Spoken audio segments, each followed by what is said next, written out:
Je ne m'attendais pas à ce que la mort de mon grand-père provoque un tel chaos dans notre famille, mais je suppose que l'argent et l'héritage ont une façon de faire ressortir le pire chez les gens.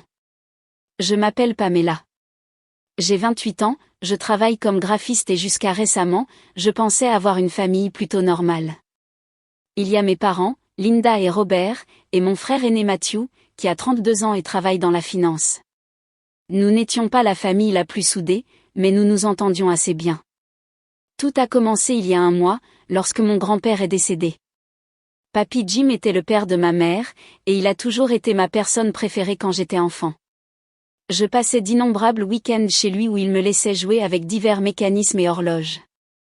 Il avait cette énorme horloge murale à l'ancienne qui m'obsédait. Je la démontais, vis par vis, puis je la remontais. Parfois, je la réparais même quand elle cessait de fonctionner correctement. Mais ce qui me fascinait vraiment, c'était la montre qu'il portait toujours, une Rolex qu'il n'enlevait jamais de son poignet.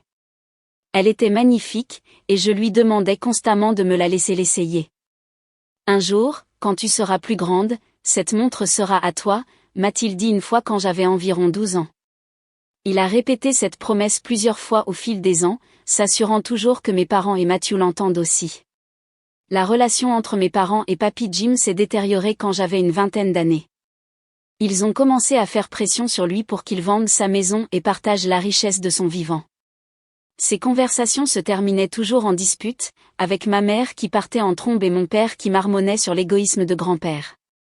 Finalement, grand-père a vendu sa maison, mais au lieu de donner l'argent à mes parents, il l'a utilisé pour déménager dans une résidence de luxe pour retraités où il a vécu confortablement jusqu'à sa mort.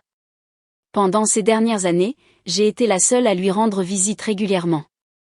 Quand l'avocat nous a tous réunis pour la lecture du testament, la tension dans la pièce était si palpable qu'on aurait pu la couper au couteau.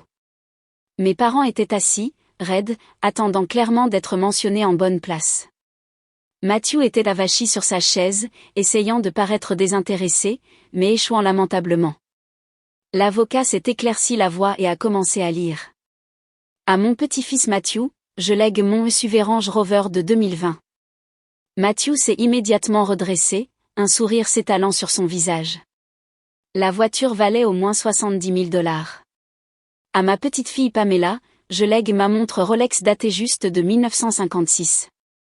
Tout le monde dans la pièce s'est tourné pour me regarder.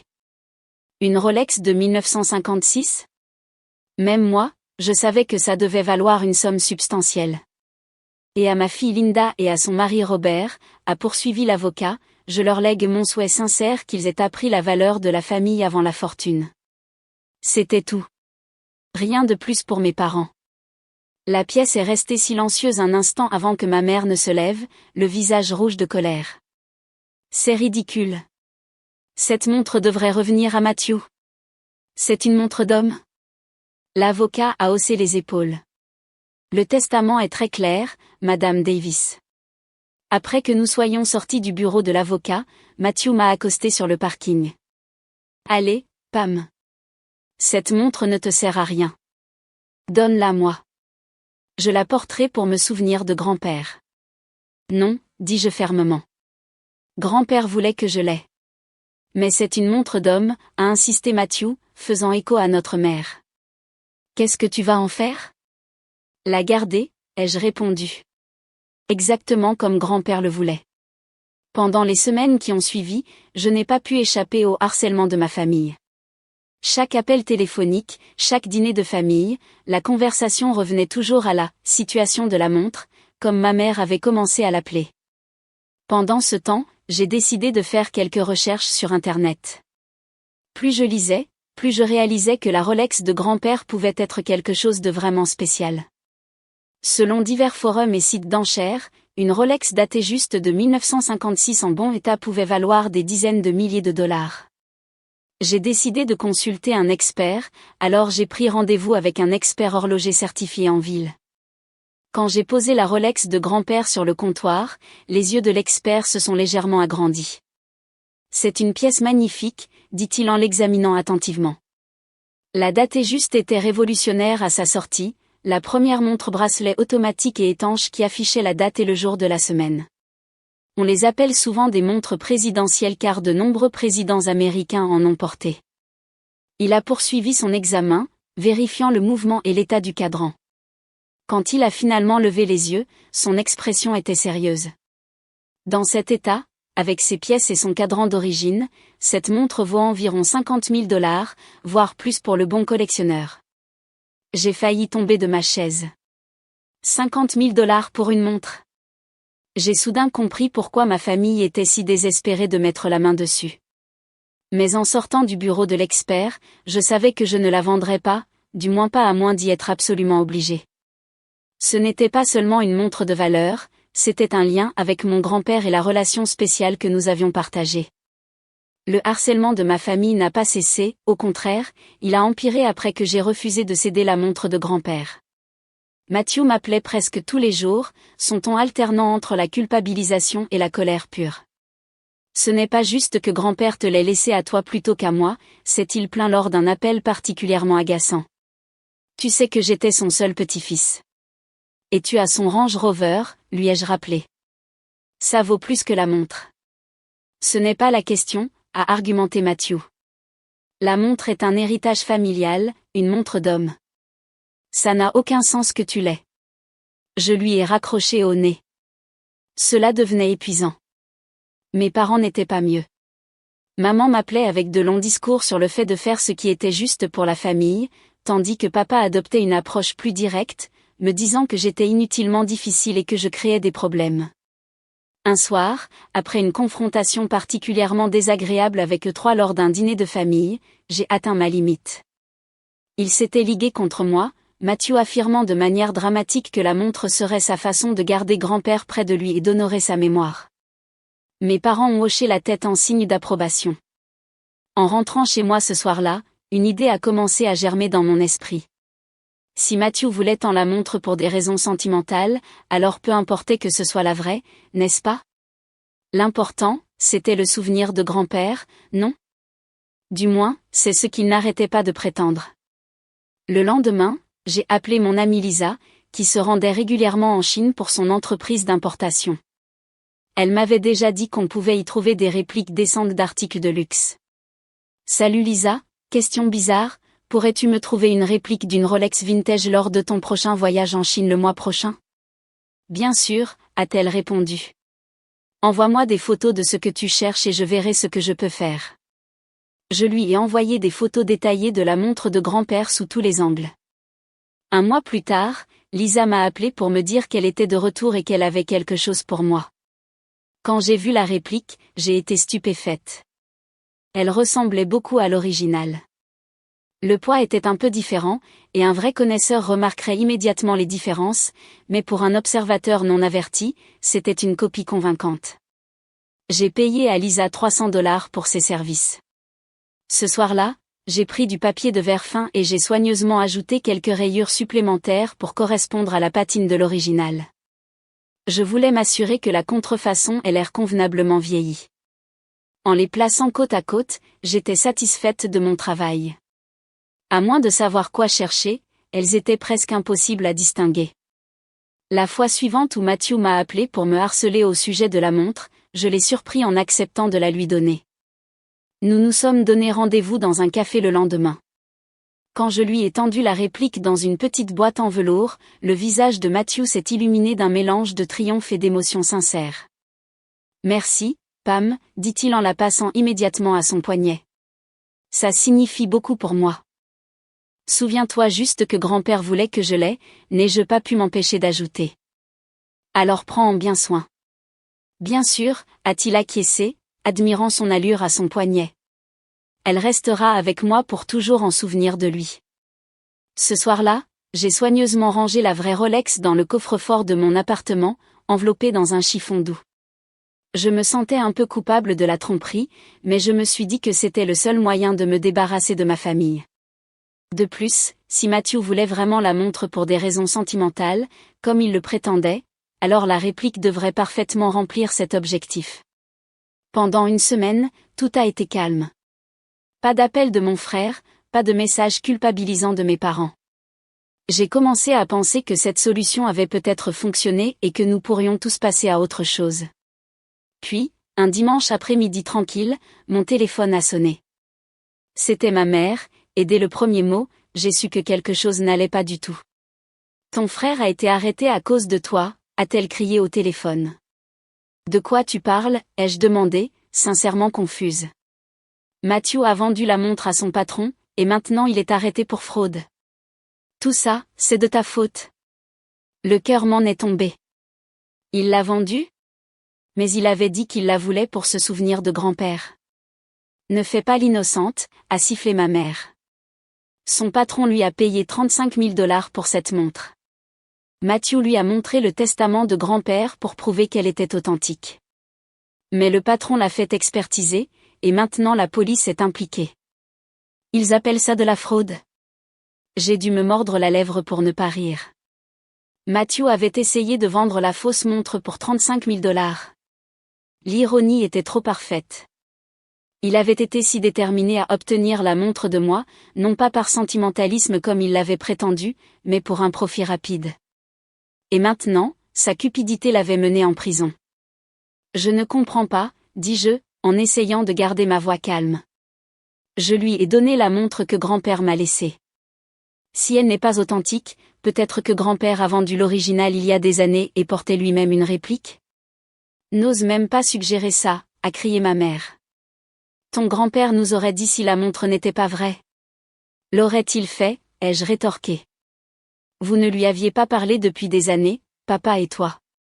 Et il savait que je ne la vendrais jamais, alors peut-être qu'il a pensé que ça n'avait pas d'importance. La conversation a rapidement dégénéré à partir de là. Mon père a pris le téléphone et m'a directement accusé d'avoir échangé les montres, exigeant que j'avoue. Au lieu de cela, j'ai retourné la situation. Pourquoi Matthew a-t-il vendu la montre, ai-je demandé. Il a juré qu'il la voulait comme souvenir de grand-père. Il a promis qu'il la chérirait et la garderait pour toujours. Mes parents ont hésité. Puis mon père a marmonné quelque chose sur le fait que ce n'était pas important et que je devais arranger ce gâchis en payant la caution de Matthew. Ce n'est pas mon problème, dis-je fermement. Je lui ai donné ce que grand-père m'a laissé. Ce qu'il en a fait après, c'est son affaire. J'ai raccroché et éteint mon téléphone, les mains tremblant légèrement. Je ne m'attendais pas à ce que les choses aillent aussi loin, mais je ne pouvais pas non plus me sentir responsable. Après tout, je n'avais pas dit à Matthew de vendre la montre, encore moins pour une somme aussi exorbitante.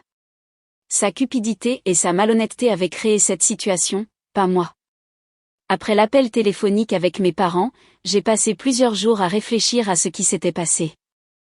Je ne pouvais m'empêcher de ressentir un mélange d'émotions, la satisfaction que le plan de Matthew ait échoué, la culpabilité pour ma tromperie et l'anxiété quant à ce qui pourrait suivre. Je n'ai répondu à aucun appel de ma famille pendant cette période. J'avais besoin d'espace pour réfléchir. Finalement, j'ai décidé que je n'étais pas vraiment coupable dans cette situation. Oui, j'avais donné une fausse montre à Matthew, mais je ne lui ai jamais dit de la vendre, et encore moins sous de faux prétextes. Il avait insisté à plusieurs reprises sur le fait qu'il voulait la montre pour des raisons sentimentales, pour se souvenir de grand-père. Si c'était vrai, la réplique aurait parfaitement servi cet objectif. Mon téléphone a de nouveau sonné un après-midi. C'était le numéro de mes parents. Après une profonde inspiration, j'ai répondu. Pamela, nous avons payé nous-mêmes la caution de Matthew, a dit mon père sans même un bonjour. Mais maintenant, tu dois régler le reste de ce gâchis. Que veux-tu dire, ai-je demandé avec prudence. Tu dois parler au patron de Matthew, est intervenue ma mère depuis une autre extension. Avoue que tu as échangé les montres sans que Matthew le sache. Prends la faute sur toi pour qu'il ne perde pas son travail et ne soit pas accusé de fraude. J'ai failli laisser tomber mon téléphone, incrédule. Vous voulez que j'avoue un crime que je n'ai pas commis? Vous êtes sérieux? C'est ton frère, a gémi ma mère. La famille s'entraide. C'est de la folie, dis-je, ma patience s'évaporant finalement. Vous êtes fou si vous pensez que je vais porter le chapeau pour la cupidité de Matthew. C'est son problème, pas le mien. Comment oses-tu, a commencé mon père, mais je l'ai interrompu. Je veux que vous me laissiez tranquille tous les deux. Ne m'appelez pas. Ne venez pas à mon appartement. J'en ai fini avec cette conversation et cette situation. J'ai raccroché et bloqué immédiatement leur numéro. Mes mains tremblaient de rage. Quelle audace d'essayer de faire de moi le bouc émissaire du plan de Matthew. Plus tard dans la journée, une pensée inquiétante m'est venue. Et s'ils essayaient de mettre la main sur la vraie montre? Je n'excluais pas qu'ils s'introduisent dans mon appartement s'ils devenaient assez désespérés. Je devais la déplacer dans un endroit plus sûr. Le lendemain matin, je suis allé à ma banque et j'ai loué un coffre-fort. J'ai soigneusement placé la Rolex à l'intérieur, sentant un soulagement me parcourir lorsque le coffre a été fermé et sécurisé. Maintenant, quoi qu'il arrive, la montre était en sécurité. Environ une semaine plus tard, j'ai reçu un appel de ma tante Suzanne, la sœur de mon père. Suzanne avait toujours été la voix de la raison dans la famille, et nous avions gardé le contact même après la rupture avec mes parents. Je pensais que tu devrais savoir, dit-elle après les salutations d'usage, Matthew a été renvoyé de son travail. Je me doutais que ça pourrait arriver, ai-je répondu, ressentant une pointe de culpabilité malgré moi. Il a dû rembourser les 35 000 $ à son patron, plus 10 000 $ supplémentaires en compensation pour éviter des poursuites pénales, a poursuivi Suzanne. Il a vendu le SUV de ton grand-père pour couvrir les frais. J'ai ressenti un mélange de justification et de pitié. C'est malheureux, dis-je nonchalamment. Tes parents sont toujours très en colère, m'a prévenu Suzanne. Ils te rejettent toute la faute. Qu'ils le fassent, dis-je en soupirant. Ils m'ont de nouveau appelé, exigeant que je paie à Matthew les 10 000 $ qu'il a dû donner à son patron. Et tu vas le faire, a demandé Suzanne, d'un ton neutre. Absolument pas. Je leur ai dit qu'ils n'avaient aucune preuve que la montre était vraie au départ. Grand-père n'avait aucune documentation pour elle. S'ils veulent faire rire un juge, qu'ils me poursuivent en justice. Suzanne a laissé échapper un petit rire. Ils ne feront pas ça. Ils essaient juste de t'intimider. Dans les jours qui ont suivi, j'ai pris le temps d'analyser toute la situation d'un point de vue juridique. J'étais irréprochable. Mon amie Lisa avait commandé la réplique de Chine, pas moi. Il n'y avait aucune documentation prouvant l'authenticité de la montre originale de grand-père. Et surtout, je n'avais pas dit à Matthew de vendre la montre ou de prétendre qu'elle était authentique. Il avait fait cela entièrement de son propre chef. Pendant ce temps, selon Suzanne, mes parents avaient lancé une campagne de diffamation contre moi auprès de la famille élargie. Ils disaient à quiconque voulait bien les écouter que j'avais délibérément piégé mon frère, que j'étais cupide et vengeresse. Mais leur plan s'est retourné contre eux de manière spectaculaire. La plupart de nos parents savaient exactement quel genre de personnes étaient mes parents, mesquins, avides d'argent et manipulateurs. Ils avaient tous été témoins de la façon dont mes parents avaient harcelé grand-père pour qu'il vende sa maison et de la façon dont leurs demandes incessantes l'avaient poussé à couper les ponts avec eux. Ils savaient tous que j'étais la seule à avoir maintenu une relation avec grand-père dans ces dernières années, lui rendant visite régulièrement à la maison de retraite. Un par un, les membres de la famille m'ont appelé pour me dire qu'ils étaient de mon côté. Ma cousine Émilie m'a raconté que lorsque mes parents se sont approchés de son père pour lui demander un prêt pour aider Matthew, il leur avait ri au nez. Suzanne a rappelé quelques semaines plus tard pour me tenir au courant de la situation de Matthew. Il avait du mal à trouver un nouvel emploi, car son ancien patron s'était assuré que la nouvelle se répande sur ce qui s'était passé. Ses économies avaient été anéanties par le paiement de l'indemnisation, et il ne pouvait plus se permettre son appartement. Il a réemménagé chez tes parents le week-end dernier, m'a raconté Suzanne. Ils sont tous misérables ensemble dans cette maison. Ce n'est pas mon problème, dis-je, sentant une lueur de l'ancienne culpabilité mais la repoussant. Ils ont fait leur choix, tout comme j'ai fait les miens. Je sais, répondit doucement Suzanne. Je pensais juste que tu devais savoir. Après avoir raccroché, je suis allée dans le placard de ma chambre et j'ai sorti un vieil album photo. Il y avait une photo de grand-père et moi quand j'avais environ 10 ans, assis à son établi. J'étais intensément concentrée sur le mécanisme interne de son horloge murale tandis qu'il me regardait avec une fierté indubitable. Sa Rolex était visible à son poignet, captant la lumière. Tu avais raison sur beaucoup de choses, grand-père, ai-je murmuré à la photographie. Y compris sur les membres de la famille qui méritaient ta confiance. J'ai refermé l'album, sentant une sensation de paix s'installer en moi. J'avais honoré les souhaits de mon grand-père, protégé ce qu'il m'avait confié et je m'étais défendu contre la manipulation de ma famille. C'était quelque chose dont je pouvais être fière. 3 mois s'étaient écoulés depuis le fiasco de la montre, et ma vie s'était installée dans une nouvelle normalité. J'ai changé mon numéro de téléphone, déménagé dans un autre appartement en ville et me suis concentrée sur la construction de relations avec les membres de la famille qui m'avaient soutenue. Je n'avais pas parlé à mes parents ni à Matthew depuis notre dernière confrontation, et j'étais surprise de voir à quel point je me sentais plus légère sans leur présence constante dans ma vie. Un samedi matin, alors que je prenais un café dans mon café préféré, j'ai croisé mon cousin Tyler, qui vivait dans le même quartier. « Salut, l'étrangère », dit-il en se glissant sur le siège en face de moi. « Comment ça va pour toi ? » « Mieux que prévu, en fait, ai-je répondu sincèrement. « Et toi ? Et comment va le reste du drame familial ? » Tyler a reniflé. « Oh, tu n'as pas entendu la dernière ? Oncle Robert et tante Linda racontent aux gens que tu reviens à la raison, que tu te sens coupable et que tu prévois de rembourser Matthew. » J'ai failli m'étouffer avec mon café. Quoi ? C'est complètement faux. Je m'en doutais, Tyler a haussé les épaules. Ils sont désespérés. Plus personne ne leur prête d'argent, et Matthew ne trouve toujours pas de travail décent. La dernière fois que j'ai entendu, il travaille à temps partiel dans une station-service. J'ai ressenti une brève pointe de sympathie pour mon frère, rapidement suivie du rappel qu'il s'était mis lui-même dans cette situation. C'est malheureux, mais ce n'est pas mon problème. Non, en effet, a acquiescé Tyler. Tout le monde sait qu'il mente de toute façon. Même les anciens amis de Matthew ont commencé à l'éviter. Il s'avère que les gens n'aiment pas fréquenter quelqu'un qui a essayé d'escroquer son propre patron. Nous avons bavardé un moment sur des sujets plus joyeux, la nouvelle promotion de Tyler, mes derniers projets de design graphique, nos plans communs pour rendre visite à Suzanne pour Thanksgiving. C'était bon de garder intactes certaines relations familiales. En rentrant chez moi, j'ai trouvé une lettre dans ma boîte aux lettres sans adresse de retour. Curieuse, je l'ai ouverte et j'ai trouvé une invitation formelle à une séance de médiation demandée par mes parents pour résoudre le différend familial en cours. Il y avait une note manuscrite à la fin avec l'écriture distinctive de ma mère, « S'il te plaît, Pamela, pour le bien de la famille. » J'ai froissé l'invitation et l'ai jetée à la poubelle. Il n'y avait rien à négocier. Ils voulaient de l'argent, et je n'allais pas leur en donner. C'était aussi simple que ça. Plus tard dans la soirée, ma sonnette a retenti de manière inattendue. Quand j'ai vérifié la caméra de l'interphone, j'ai été surprise de voir Matthew debout, plus mince et plus hagard que dans mon souvenir.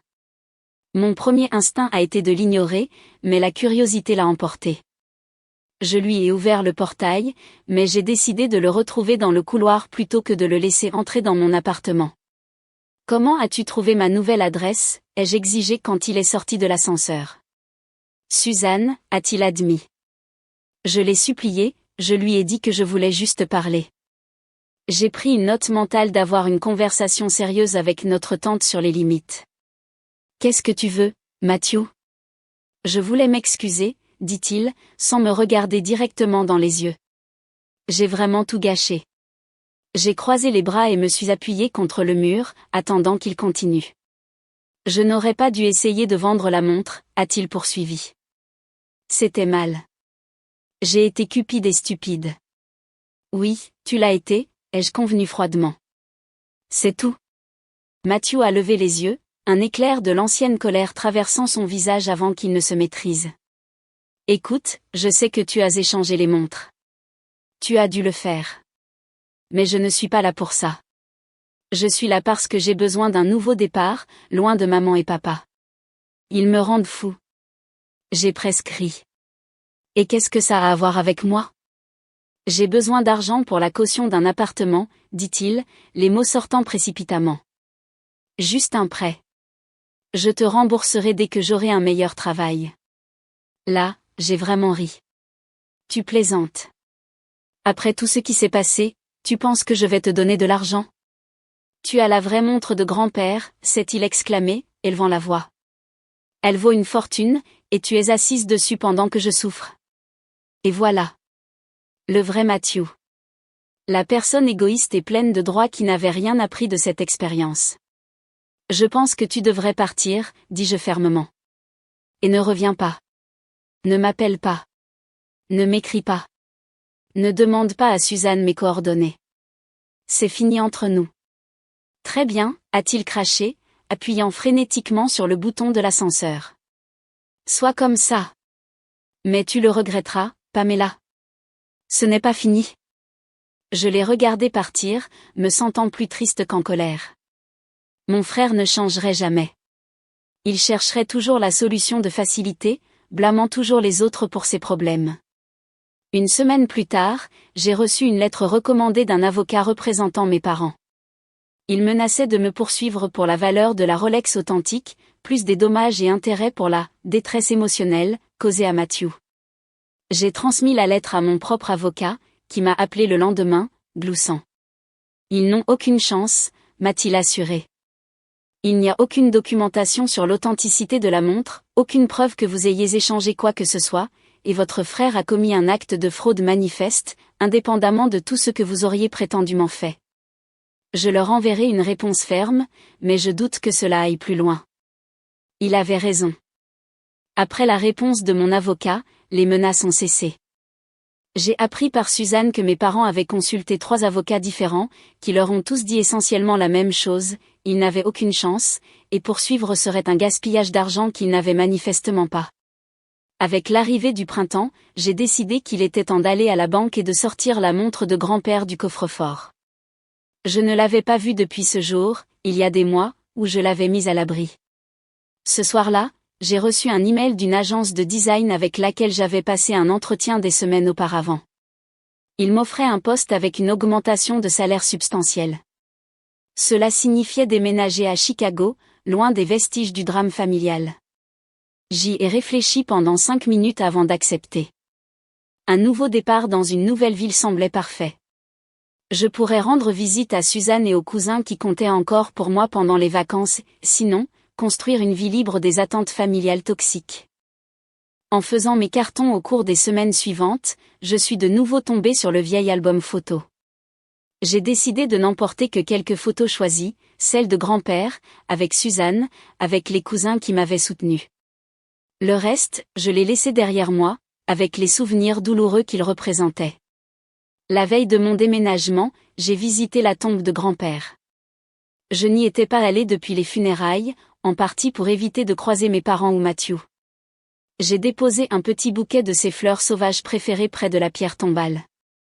En quittant le cimetière en voiture pour ma nouvelle vie à Chicago, j'ai senti la présence de grand-père avec moi.